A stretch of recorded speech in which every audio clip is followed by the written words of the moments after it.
Welcome to Haunt Weekly.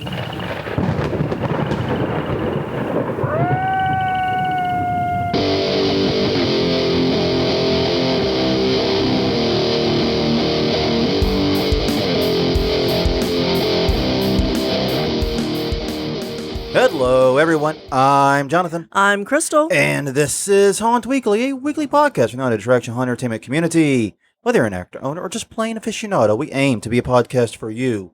And we return to you once again live. We're actually doing it live. Yeah. For the lucky souls who are joining us in the Facebook.com/Haunt Weekly room, we're doing this live.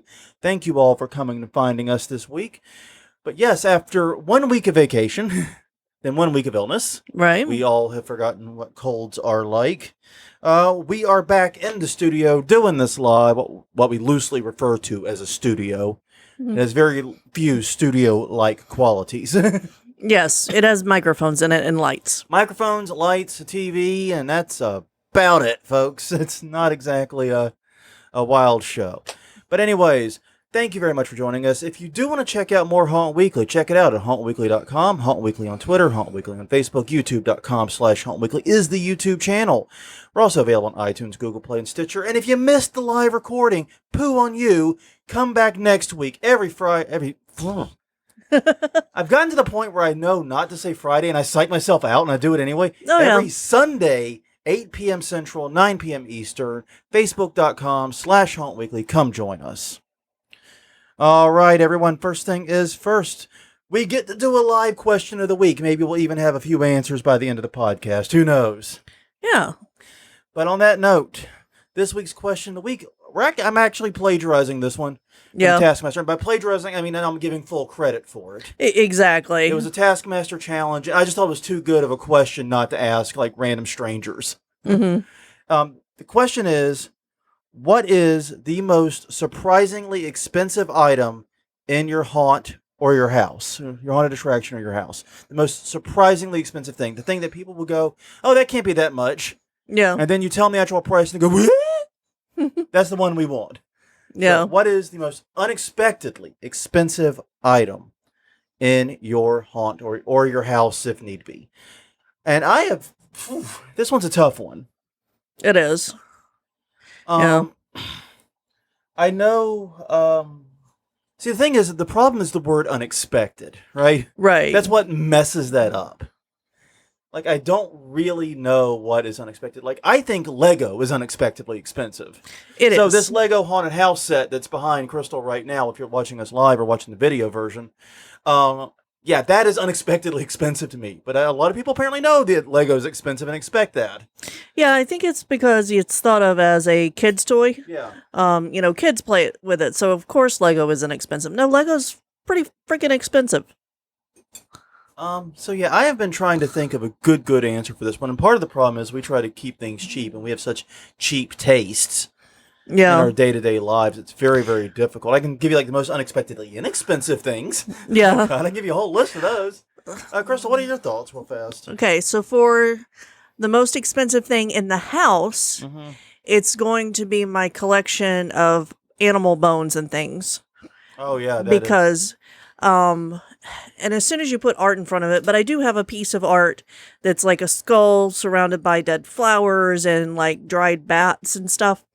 And it's really pretty. But yeah, it was fairly expensive, and I think people would, but as soon as you put art with it, then you know it's expensive, right? Yeah, but just the bones themselves are also expensive. Yeah, exactly.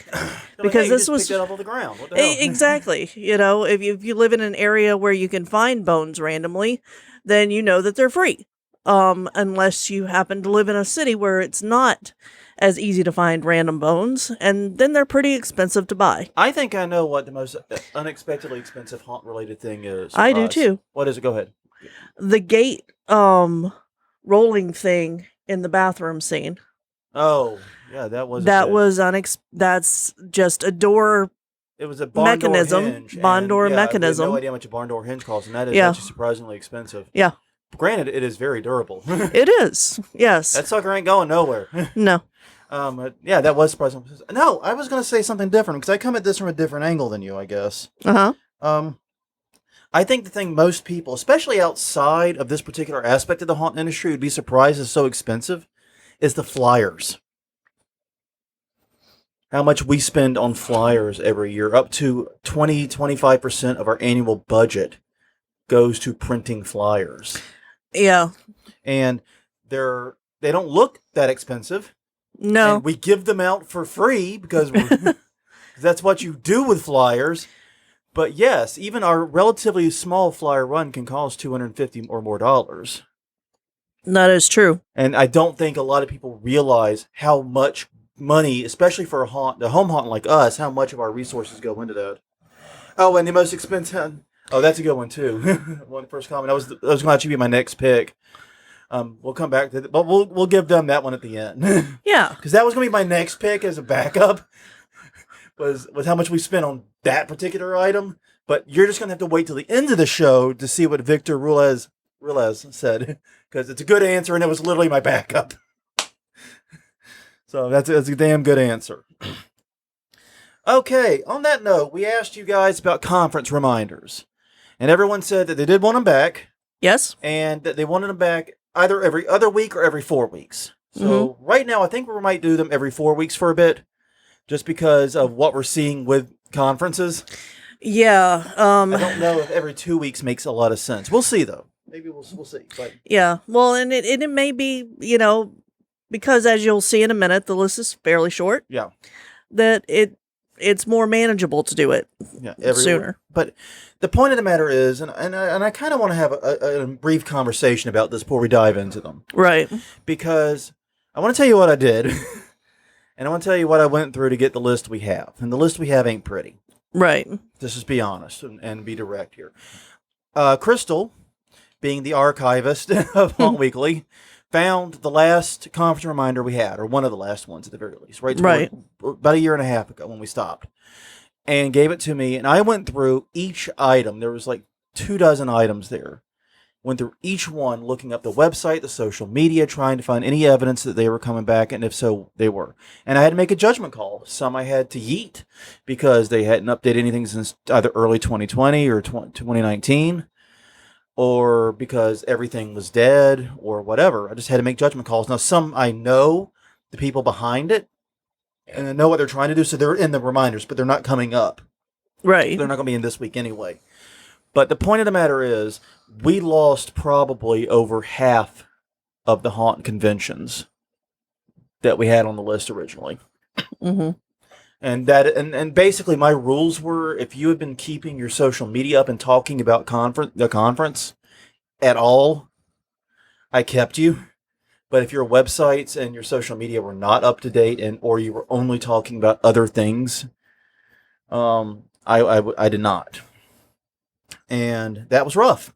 So look, a serious moment here. I try not to get sad. I try not to get preachy on this show. But we have lost a lot of damn good conferences, it looks like. And unfortunately, that is completely predictable. Mm-hmm. And of course, most of those conferences we lost at this time are small ones. Right. They were disproportionately impacted. And as someone who has attended probably close to 100 conferences in his life, spoken at about 3/4 of those conferences, and attended probably close to 100, I will say that small conferences have always been my favorite. Definitely. Because my greatest conference memories are all either at small conferences and conventions or at big ones where I found a way to make it small. You get a group of people and you go somewhere else. You go to a hotel room and talk and drink and hang out until 2 a.m. I've had great memories like that at small conferences. It's so amazing. South by was great and all, 160,000 attendees. I've been at conferences that probably only had a couple of hundred, even a couple of them only had probably a couple of dozen.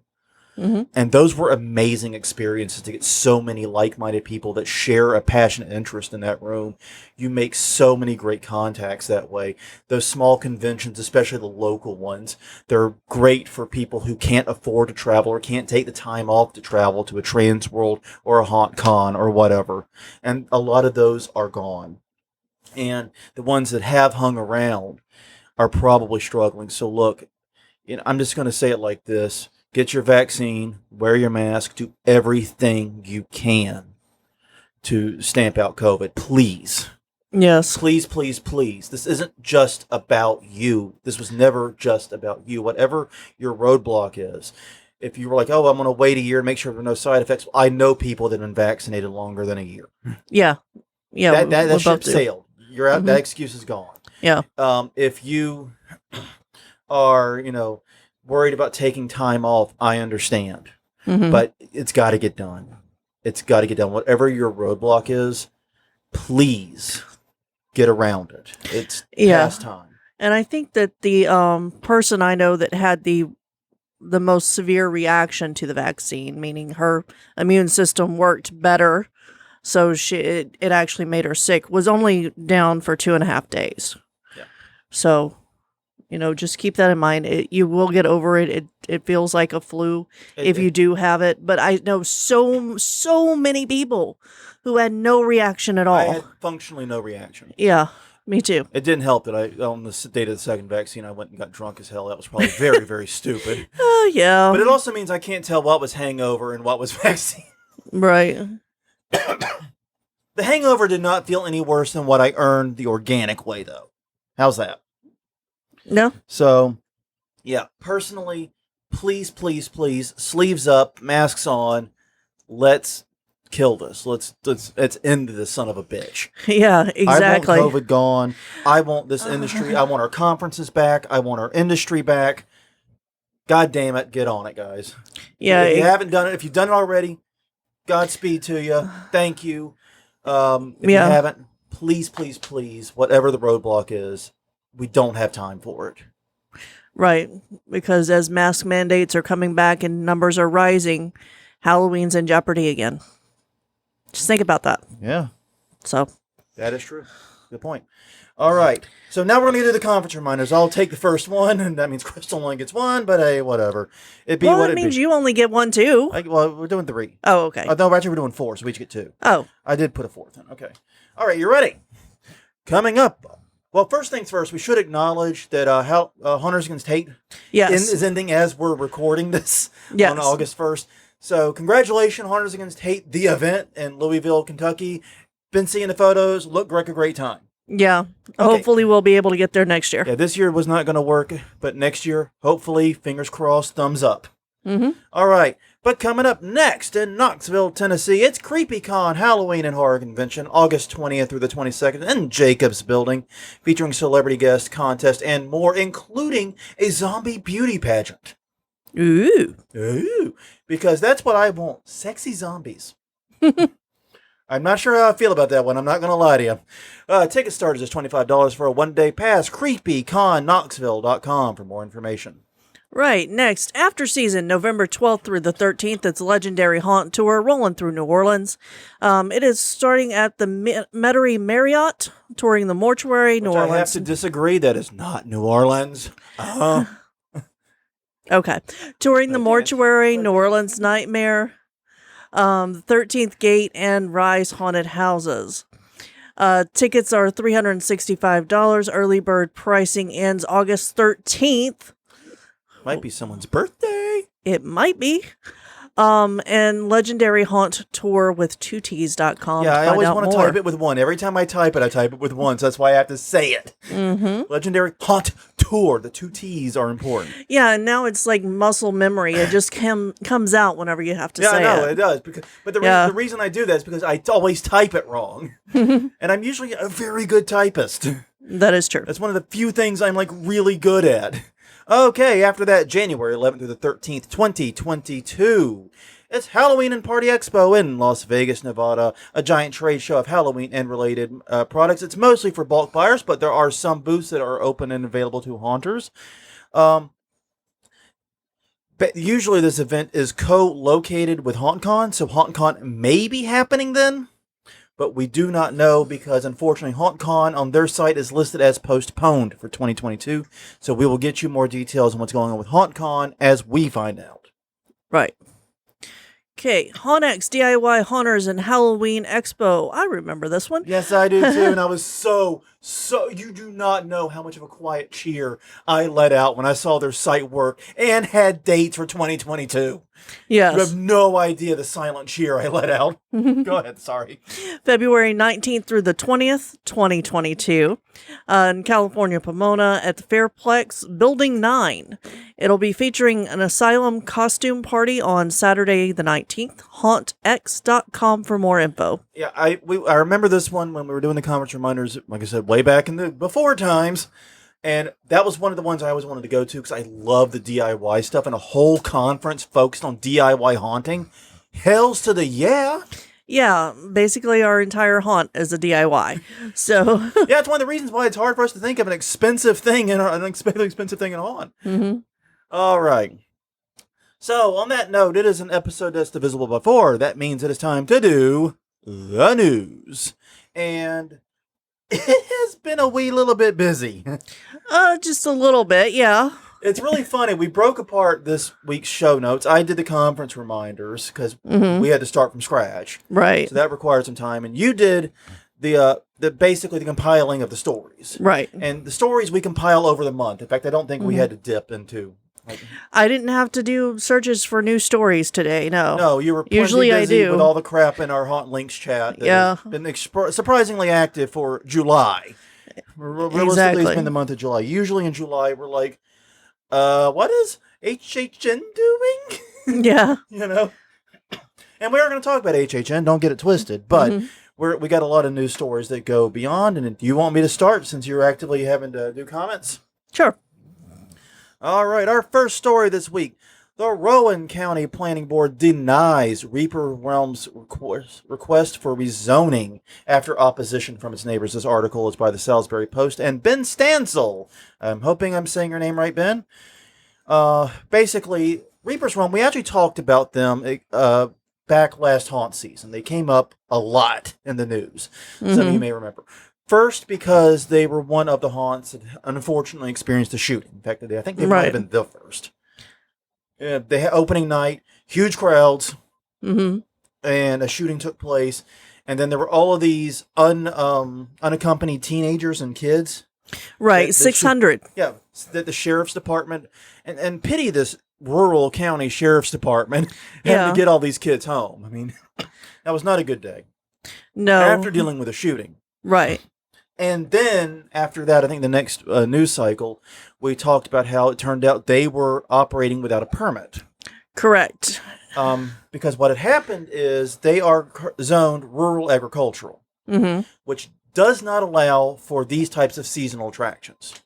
Right, which is unusual because I think it's slightly different here in Louisiana. Well, yeah, here, agriculture, you can have, it's crazy. Okay, like and we know this because we got a photo with a sign. Right, exactly. I know exactly what you're thinking because we got a photo with a sign from the corn maze. Right. That they are a agricultural attraction. And I'm doing all the air quotes I can around this because it seems like a stretch of the definition to me. Right. But here, they're able to operate seasonal attractions, and also it gives them extra freedom from certain kinds of liability, apparently, which is kind of scary. It is. But back to Reaper's Realm. To Reaper's Realm. Let's get back here. But they're not allowed to do that. So what they've been getting were 1-year exemptions, or they got a 5-year exemption 6 years ago, or 7 years ago, and that exemption ended last year. And either nobody realized it ended, or they realized it ended but opened anyways. It's unclear what happened there. But either way, it ended, they opened. May have been an innocent mistake on everyone's part. We don't know. Probably was, honestly. Yeah, it expired in 2019, and 2020 messed with a lot of people. Yeah, so and honestly, if there's a lot going if you're on. going to miss a permitting thing, 2020 is probably the year. It's most understandable. I'll give them that. That's a good point. But anyways, the board said that they didn't want to give any more temporary use permits. They wanted it to be formally rezoned if they're going to keep doing it. And so they made their petition to have it rezoned so that they could operate. And it went before what is basically a planning board, which is a subsidiary board, as we'll get into in a second. Right. With a proposal for how they wanted to use it. They wanted to be open 30 nights. They wanted to make some changes, including adding a circle drive so people could turn around much more easily. Right, and another road for entrance, because apparently they only use one road for entrance and exit right now. So they wanted to kind of streamline the traffic, because traffic was one of the big problems that that they had gotten complaints about. And they'd also put harder hours on themselves from 7 and ending at midnight. Yeah. So they were trying to make concessions and trying to make improvements. Right. But neighbors came out, and apparently somewhat in force. Yes. And spoke against this very, very strongly. Yes. There were only 2 people who spoke for the haunt, and 11 who spoke against it, plus the room full of people who were making enough noise to have the gavel banged at them whenever the positive things were being said. That's not a good sign. Yeah, and look, I have been to some of these types of meetings. I've done some civic stuff like this. Mm-hmm. These meetings are usually piss-ass boring. They're usually bring a book and a good iPhone game boring. Yeah. Because it's usually so pedestrian. This does not sound pedestrian or dull at all. And basically the board voted unanimously against the proposal. Which unanimous is a pretty strong statement. Now, they are not the final authority. Correct. It goes to a board of commissioners that will actually make the request. But a unanimous decision by this committee here is a pretty strong sign it's not going to happen, honestly. Mm-hmm. And basically, there's so much strong opposition. And how many times have I said this, or you said this on this podcast, where if you ingratiate yourself to your local community, they will find ways to keep you open. They will bend over backwards to keep you open. But if you tick off your neighbors, if you tick off your community, they will find ways and bend over backwards to shut you down. Yeah. That's just the truth. And that seems to be what's happening here. Yeah, it does, and there's still a lot of fear around the shooting last, because there were people who spoke about the experience and how scary it was for the neighbors around the haunt. Well, yeah, I mean, in addition to the shooting, you had 600 unaccompanied minors. Yeah. Just roaming around this rural area. Yeah, and I find it interesting that they're only asking to run for 30 nights per year, and they do off-season events. Yeah.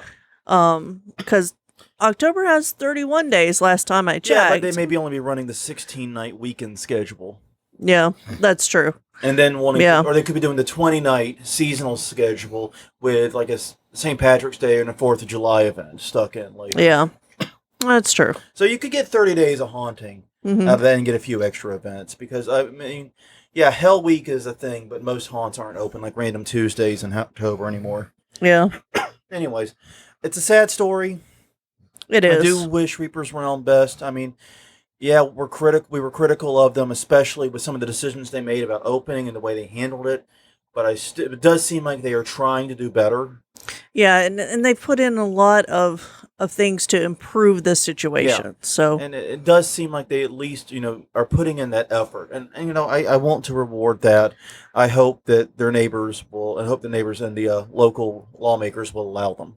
Yes. Okay, moving on. All right, next up, Eastern State Penn is turning Terror Behind the Walls into a kinder Halloween festival. I have mixed feelings about this. Yeah. This go ahead. story is from the Philadelphia Tribune by Peter Crimmins.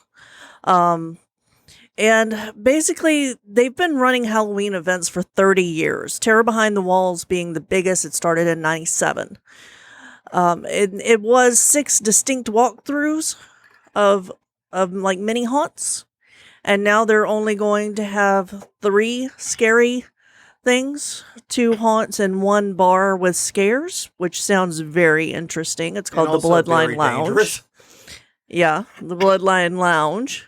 So you can experience them or not. It's your choice whether or not you want to be scared, which is good. And I understand why they're doing this though, because they've spent a lot of time over the past year coming up with additional revenue sources, putting in beer gardens and things. And those are year round, but they're going to theme them for Halloween this year and try to get customers that normally wouldn't come to them. Yeah.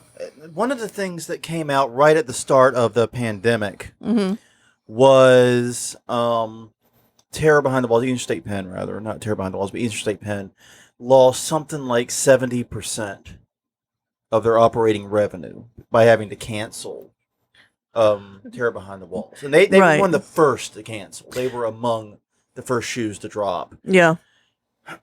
And so it does not shock me that they looked at that and said, well, we've got to diversify. You know what I mean? Of course they did. And so building beer gardens, building year-round attractions, building things that are a little more shock-proof, if you will, Right. was a good move. It was. And yeah, a lot of those things are going to take up space that Terror Behind the Walls normally would have eaten up. Mm-hmm. And yeah, you have to work within that. You can't tear these things down necessarily to do Terror Behind the Walls. Also, I think moving it to a more family-friendly thing, which sounds like something they're trying to do, Yes. is offer more things for the whole family, means you're going to get a very different audience. You're going to get a larger audience. And part of it's probably going to be fewer issues with this audience, Mm-hmm. but also more money. Yeah, exactly. I mean, this is going to make them more stable for future crises. Does it suck that, Crystal and I will never get to experience the quote-unquote real Terror Behind the Walls? Yeah, it sucks. I'm sad about that. Don't get me wrong. But I also completely understand the logic, and even though I'm a little sad, I think it's definitely the right move. And the other thing about it is they're trying to bring this more in line with their stated goals outside of fundraising, Mm-hmm. because having been there in the off-season, Right. well, quote-unquote off-season, they're always on-season for them, because they're a historical In the monument. non-Halloween season. They're not Halloween season. We went there and we did the historic tour. Mm-hmm. They are very much an institution focused on prison education, Right. prison reform, Yes. and issues surrounding crime and punishment, and education and reform around those issues. And it's very, very interesting. If you've never done the historic tour of Eastern State Penn, you're missing out. It's a very, very interesting tour. It is. It's incredibly cool and incredibly educational. Mm-hmm. I feel like I learned a lot about it. And I'm someone who I jokingly say I grew up in prison. Right. Because my mom worked in the prison system for so long, and I was very frequently there with her. Mm-hmm. So, I've spent more time in prison than some actual criminals. Yeah. A lot of criminals, actually. But the point of the matter is, even I didn't know a lot of this stuff. Yeah. And I'm excited for them. I'm hoping that this does make them to where it does make it to where they'll be able to stay open a lot longer. And they are putting in 15 different experiences. Yeah. Instead of the 6 scary ones, now it's going to be diversified. And so you can see the zombie dance performance without having to go through the haunt.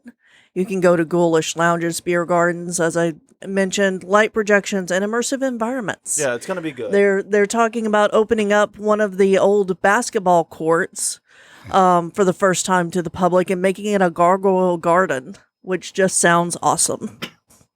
Yeah, there's a lot of interesting stuff there. Mm-hmm. Excuse me.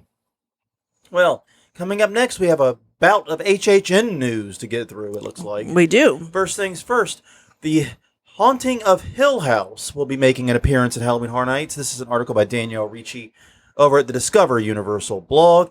This is interesting because Universal Halloween Horror Nights will be having an attraction based upon a Netflix original series. Yeah, and if you haven't seen it, it is great. Which they did do with Stranger Things. Yeah. But so it's not totally new, but it's still fairly unusual. Yeah, but I loved The Haunting of Hill House when I saw it.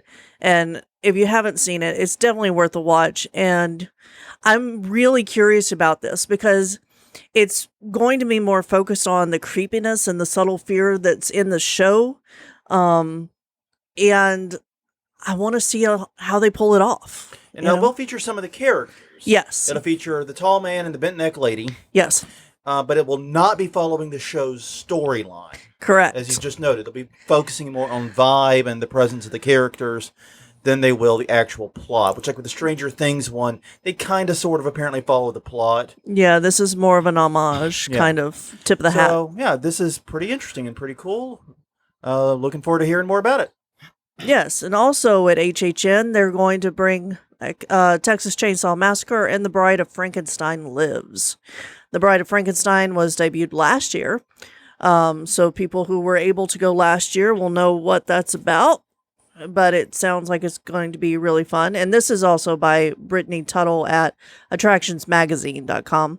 And the Texas Chainsaw Massacre will promises to be faithful to the recreation of the rural hellhole. Yeah. That, so it's got the gas station and the shack and things that you would recognize from the 1974 version of the movie. Yeah. I'm a sucker for the classics. Yeah. Always have been. And honestly, that is like the one thing that Universal has that, I've spoken my piece a million times about using film characters in Haunt, especially when you don't have the rights to them. Right. I don't like it, especially if you don't have rights to it. And usually it takes me out of the moment. But if you're going to get a nostalgia pop from me, if you're going to get that, ooh, there he is moment, it's going to be one of the classic monsters. It's going to be your Bride of Frankenstein. It's going to be your Frankenstein. It's going to be your Dracula, your Wolfman, your Invisible Man. It's going to be that stuff. That's where you're going to get me. You're going to get that pop from me. Yeah. So, yeah, even I, as someone who is very skeptical of using film characters and haunts broadly, think this is really cool. All right, it has been confirmed, switching gears to Disney at least, or Disney California Adventure Park in this case. Tickets are now on sale for Oogie Boogie Bash, a Disney Halloween party. This is by Donna Frisk, Public Relations Manager at Disneyland Resort. Basically speaking, tickets are now on sale. This was canceled last year. Right, and we reported that there were rumors that the Haunted Mansion was going to be taken over by Oogie Boogie again this year because somebody noticed that the closing dates lined up with pre-pandemic to make the switch over. That's what's being confirmed here. Yep. So this is going to be really, really cool. I'm looking forward to this. Oogie Boogie Bash is not something for haunters particularly because it's more of a kid-friendly thing. It's meant to be more family-friendly. So if I'm going to go to Disney, because I haven't been, if I'm going to go, I would like to see it decked out for Halloween, Yeah, I agree. And the thing is, if money and time off and everything ever align, November, a lot of the stuff is still going on. We could theoretically go. Okay. Just a thought. That is a good thought. But yeah, apparently they're going to have immersive treat trails, frightfully fun parade, and villains. The parade was canceled last year. Yes, it was. All the parades. So it's all interesting. Parades, not just this one, all parades. Yeah, exactly. So yeah, it'll be fun. Yeah. All right, next one, and Crystal's taking it, but it was not directly haunt related. No. But is so important nonetheless. Go ahead. Oh, we were talking about Disney, and Disney and Walmart just put out a mandate that all employees have to be vaccinated.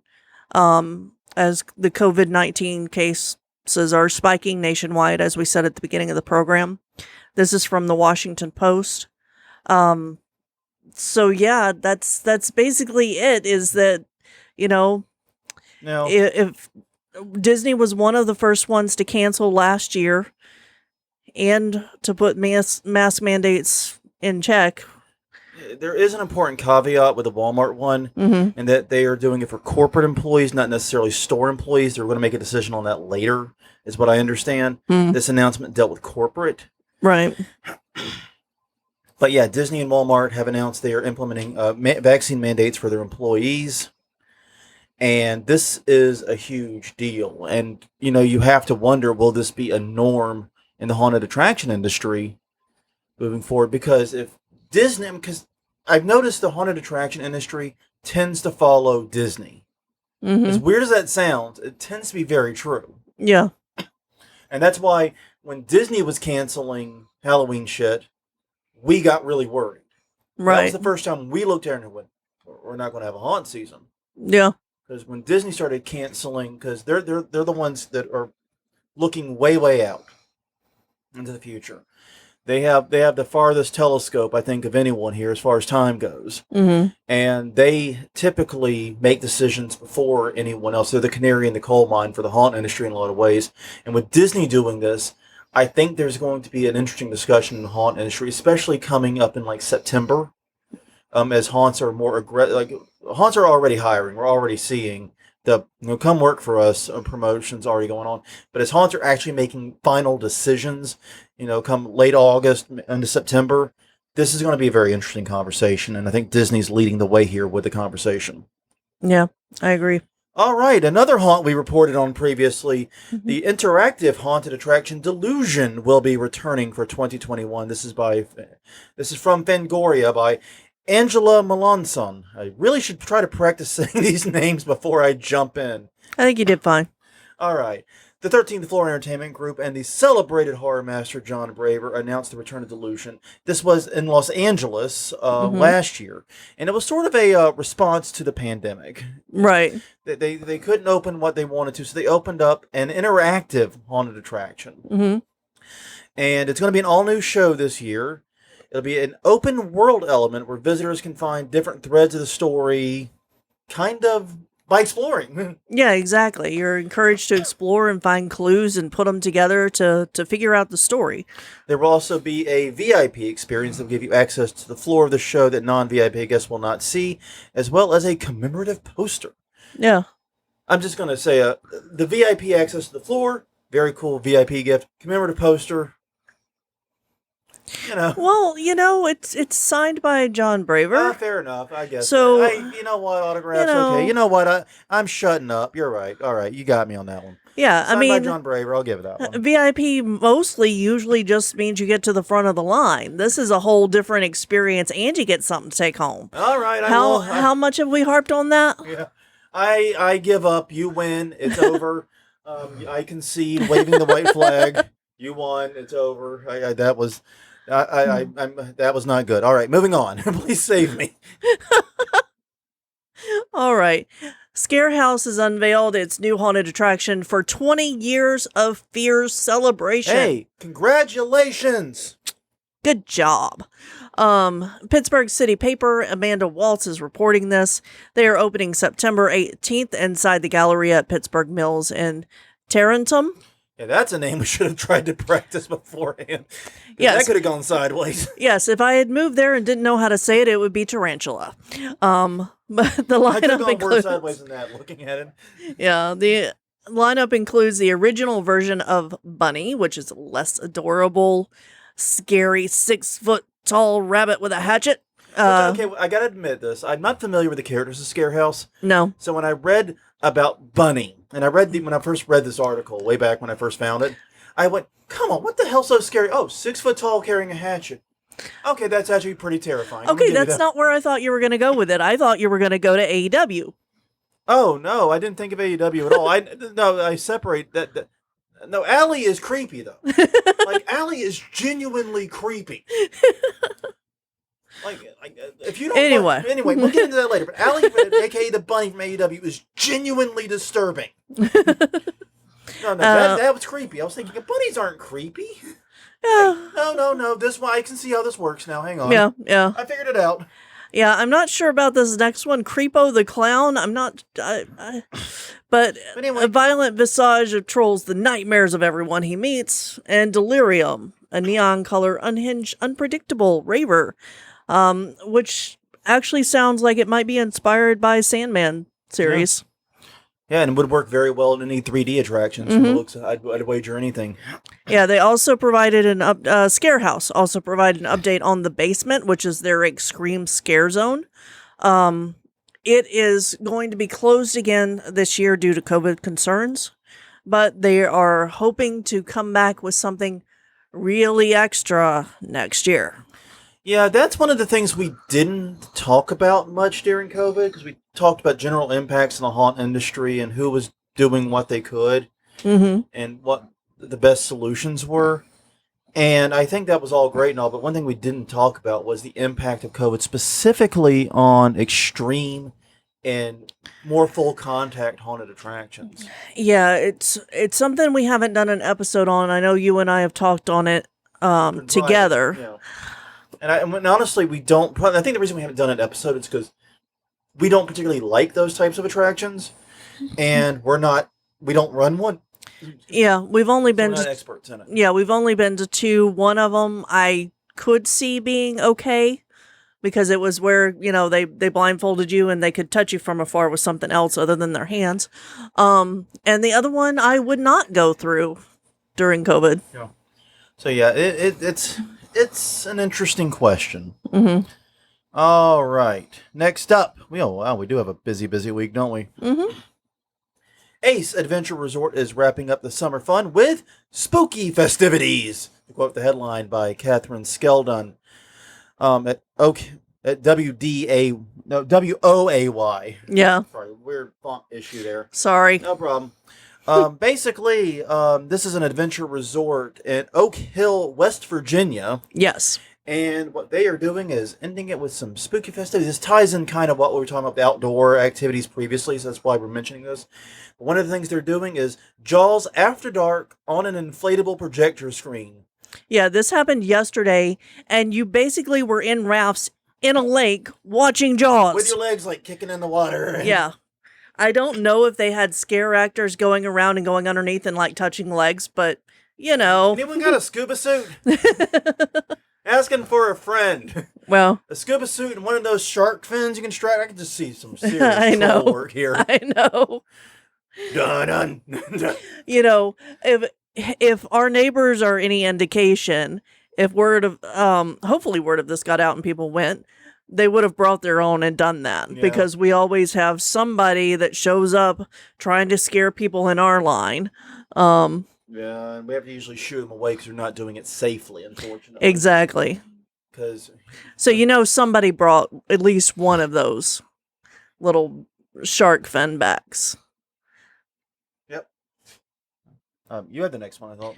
But the other thing Oh, they're sorry. doing, Oh, sorry. Oh, gosh, that's right. There was another thing. Sorry, notes are a little bit all over the place this week. There's so much going on. On August 7th, next weekend, they're doing Nightmare in the Gorge Haunted Campout. Basically, it's part scavenger hunt, part haunted attraction. I think this sounds like a lot of fun. You go find stuff, you get scared trying to find things, win prizes. yeah, and this Diddly one diddly do. does have scare actors because they will be chasing you through the woods. And you're going to camp there overnight. So who knows? There might be late night appearances by scary people. Yeah. Hopefully in character and not in real. but don't plan on sleeping. Woo. Okay. Sorry about that. Yeah, I completely forgot I didn't do the last bullet point. That's on me. that's okay.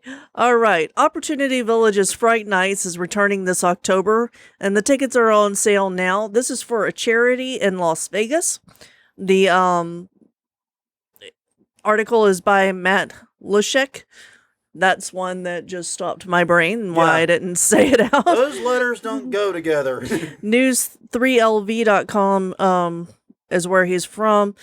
And Vegas Fright Nights are returning, and looks like it's going to be a clown invasion in 3D Nightmare Manor. And Nightmare Manor and an all-new Blood Barn. There's 3 attractions. Yes. Yeah, the way they ordered it's confusing, I admit. I would have said Nightmare Manor and, Clown Invasion in 3D, and then gone into the Blood Barn, all-new Blood Barn. Yeah, but tickets are regularly priced at $25 if you purchase online at vegasfrightnights.com. But you can use a code right now, RAVEN, RAVEN, for those that are incapable of spelling. yes, to get it for $15. And if I were near enough, I would definitely be doing this. Yes, absolutely. This looks like a lot of fun. 3 attractions for $15 is a hell of a deal. It is. Yeah, you don't get much better than that, honestly. I'm not going to lie about that. Okay, this is an article from Forsyth News, coming GA. Sweet mother of God. Yeah, I set myself up to do that one, didn't I? you did. All right, but the headline reads, How to Get Involved with a Local Haunted House Crew. The Forsyth's Haunted Attraction. Basically, it is an ad for the Forsyth's Haunted Attraction, which is a charity attraction that benefits the American Cancer Society. They're looking for scare actors and other staff. They held one casting call on July 17th. Undoubtedly, there will be more. If you're interested in discussing scare or non-scare roles, they are emphasizing the non-scare roles. Yeah, that's what I found so interesting about this, because they're like, if you can build and want to help us build, come out. You don't have to scare people. You're good with tools. You're good with hands. Or if you just want to take tickets, or if you just want to be security or parking. Help, We need yeah, all the help we in can the get. back office. Help with, So it was a really interesting way to put it out there, because usually you just see the come out and try to be scary for us, so we'll hire you to be scary to other people. Yeah, you know? exactly. But Moving no, on. this was a good focus on everybody. Yeah, good point. All right. Scream and Stream Haunted Drive-Thru is coming to Oviedo Mall this fall. This is in Orlando. And it's a drive-through haunted attraction. bringing fun with frights and compounds of clowns and Any compound full of, zombies. clown zombies, yeah. Mm-hmm. They don't really say much other than the storyline centers around an abandoned drive-in theater. Yeah. Plenty of those around. Yeah, and this is one where you want to look at the article because there are some interesting photos, and it looks like you're going to like have laser guns to shoot people, to shoot the bad guys that come up to the car. Yeah. And it's a 25-minute experience, so that's a pretty good ride. Yeah, that's a pretty good amount of time, especially for a drive-through haunt. Mm-hmm. So this is definitely going to be one of the attractions to follow. And I find it kind of amazing that so many interesting things seem to be happening in and around Orlando. Yeah. It just seems like it's becoming a real center here for haunted attractions. All right. Good news, everyone. Anyone that was wondering, Home Depot's 12-foot skeleton is back for Halloween, and it's probably already sold out. Well, it definitely is in our area because we can't get it. We tried. Not super hard, admittedly. I just looked online. Yeah, it was more of a casual check, let's be honest with you. Yeah. It wasn't even really going to buy. It was just more of a check. Mm-hmm. But there is also a quote-unquote Inferno Pumpkin version. This article is by John Squires. That bloody disgusting. Basically, Home Depot explains, I'll just read the quote here. Lance Allen and his team first began working on the concept of a giant skeleton in 2019. The inspiration came from a massive skeleton tour, so they noticed it after walking trade show floors and haunted houses. Wonder where they could have been. I don't know. Well, we'll figure that one out. We'll get Scoob and the gang on this one. Anyways, moving on. The pumpkin version is $349 Skelly. The regular one is $299. So same price. Well, the Skelly's the same price as last year. Check online, homedepot.com, or in store. Yeah, and I just named him Skelly because I didn't feel like typing skeleton. Oh, that wasn't them. That wasn't them. Well, it should have been them. It's a way better goddamn name than 12-foot skeleton. Skeleton. Yeah. All right. And the Bloodshed Brothers. They have a haunt. Our final story, by the way. Our final story. Yes. So, yes, we have to give a shout out to our friends. Our friends of the podcast. Yes. The Bloodshed Brothers. Go ahead. Sorry. All right. They are doing Temecula Terror. This is big news for them. They're super excited. There's a YouTube video that'll be in the show notes.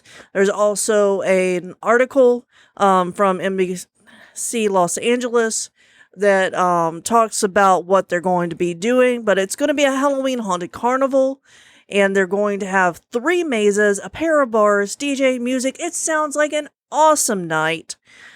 Yeah, this sounds like way more than a haunt, to be honest. Yeah, well, and that's what they're going for, you know. And we have been beating the drum about you need to have more things for people to do other than just go through the haunt. Exactly. So they're doing that. Maybe they listen to us. Who knows? I seriously doubt that. But they're going to have food trucks and local eats and a pumpkin patch. And so it's just going to be all inclusive for the family. Families can go to this. They can spend hours and spend dollars because that's what we're trying to do here with an industry. And they do have a family period called Family Fright. Yeah. Which is a 2-hour window that is earlier in the evening and will not be as scary. Yes. Or as icky, as the show notes say. Yes. So that is great. Very happy for them. Congratulations, guys. You've earned it. You deserve it. Mm-hmm. Great job. Keep kicking ass. All right. Well, that was a very full week. We are definitely close to out of time. Yes. But we did get some interesting answers to the question of the week, and I would like to hear those and judge them and then award them 5 points since I plagiarized this from Taskmaster. Yes. If you haven't seen Taskmaster, it's worth a watch. It's definitely worth a watch. It's a great show. We're probably going to go in and watch some more, actually. Yeah. But yes, the question again, to repeat, what is the most surprisingly expensive item in your haunt or your house? Okay. Crystal, give me answers. Victor Ruelas says the most expensive in the house is a toolbox. And in the haunt are the trick-or-treat gifts. Give out gift bags and lots of candy. And that can add up really quickly. Yeah, and you know what? He said, well, the toolbox / tools were going to be my other one. Right. Because we've probably spent several $1,000s on tools. Yeah, and I think that tools are thought of as expensive, but toolboxes not so much. Yeah, and that is very true. Like we have. And I don't even know how many toolboxes we have bought and they just didn't work out, so we've had to change it out. Next to security systems, that our most expensive financial fails have all been toolboxes, I think. Yeah. I would say that pretty confidently. Greg Packard said glue. Yeah. Glue is definitely expensive because I use lots of different types for my different and to things. go back to the candy one, yeah, that's up real fast. We spend about as much on candy as we do flyers. Exactly. So yeah, that's a very good answer. Yeah. That I did not think of that one. Yeah. And Elliot Ramey said paint. And I'm pretty sure in his case, because we know him, he's speaking to miniature paint. Right. Which gets incredibly expensive. Yeah, but house paint, if you don't have an oops paint section, it can get pretty pricey too. Yeah, that is true. I mean, paint in general is very, very expensive. And that's one of the reasons why we say troll the oops. What do we do every time we set foot in a Home Depot, a Lowe's, or any hardware store? We look at the oops paint. And quite conveniently, both our local Lowe's and our Home Depot put the paint section right by the entrance. Yeah. So it's like we can hit it on the way in, and if there's a pretty color there, and then the mist-tint paint, I don't think they call it oops paint anymore, they call it mist-tinted paint. Yeah. Or in a lot of cases, I think it's just abandoned paint. Yeah. And people are like, yeah, I want this color, I'll come back by in an hour or something and pick it up. And then they don't come by. Well, and it's interesting because in September, I am always able to find something in a red and close to a black. Mm-hmm. Like, without fail, there's always at least one 5-gallon bucket. Is it because you're going in with like the Groucho Marx glasses and must, I would like 2 gallons of black paint and red paint, please. And then laughing off and coming back when it's on the oops paint rack? Trying to figure out the schedule. No, it happens to be that other people have the same idea that they need those colors around fall. And then they don't like them. Good, sir. I would like some dark red paint, please. Yeah. And Valspar, ideally. Yeah. Or Bear. Ideally Bear. Yeah, Bear. I really like Bear paint. The Bear one coat and with the primer built in. Oh, yeah. That stuff is so sexy when it goes on. It covers everything. It's great. Oh my God, that's not on a roller. We are not sponsors for Bear paint. No, we are not. We just use them a lot. I don't think Bear paint is going to use it's like an orgasm on a roller anywhere in their promotional material. Bear paint, it's like an orgasm on a roller. I can just see this in their commercials now. Anyways, we want to say thank you all for joining us for this past hour, and we end on that note, that glorious, not at all degrading note. Thank you very much for joining us. If you come to join us live, thank you for participating in the chat and being a part of the show. But otherwise, you can find more Haunt Weekly at hauntweekly.com or Haunt Weekly on Twitter, Haunt Weekly on Facebook, youtube.com/Haunt Weekly is the YouTube channel. Every episode is there. Check it out. It's kind of cool. You can also find us on Spotify, Google Play, iTunes, Stitcher. Well, it's not iTunes anymore. It's the podcast app. And I got to get out of the habit of saying that. It's the podcast app now. Basically, wherever you get your podcast from. And also, Friday. I did it again. Sunday, 8 p.m. Central, 9 p.m. Eastern. Come join us as we sit in an extremely hot room and talk about haunted attraction stuff for an hour while you chat and mock our pain. Until next time, I'm Jonathan. I'm Crystal. And we will see you all next week as we are inching closer to episode 300. See you all then.